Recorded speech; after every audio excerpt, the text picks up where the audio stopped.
హిందూగా జీవించాలంటే పన్ను కట్టాల్సిన సమయం. ఈ దేశ శ్రమ బాద్షా పాదాల కింద నలిగిపోతున్న సమయం. ఒక వీరుడు కోసం ప్రకృతి పురుడు పోసుకుంటున్న సమయం. గోల్కొండ నుండి 8వ వాడు బయలుదేరాడు. వాడు ప్రాణాలతో ఢిల్లీ చేరుకోకూడదు.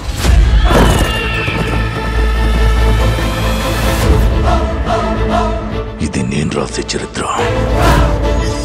సింహాసనమా, మరణ శాసనమా?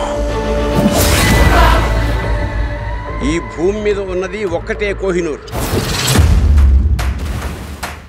దాన్ని కొట్టి తీసుకురావడానికి తిరుగులేని రామబాణం కావాలి.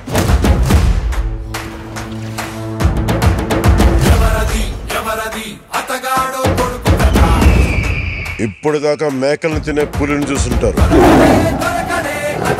ఇప్పుడు పులుల్ని వేటాడే బెబ్బుల్ని చూస్తారు.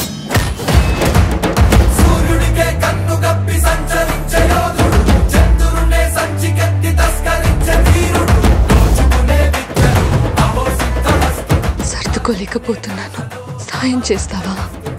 దశమి రోజు పంచమిని విడిపించాలన్నమాట.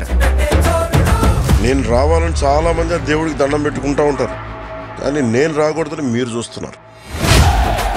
వినాలి, వీరములు చెప్పింది వినాలి.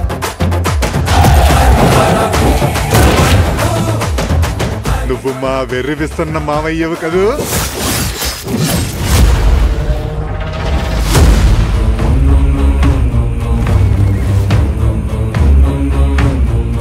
హిందూ దేశం మీద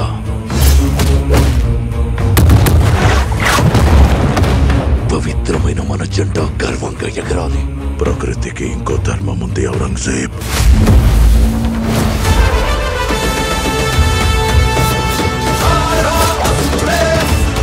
ఇది క్రూర మృగాలు తిరిగే చోటు.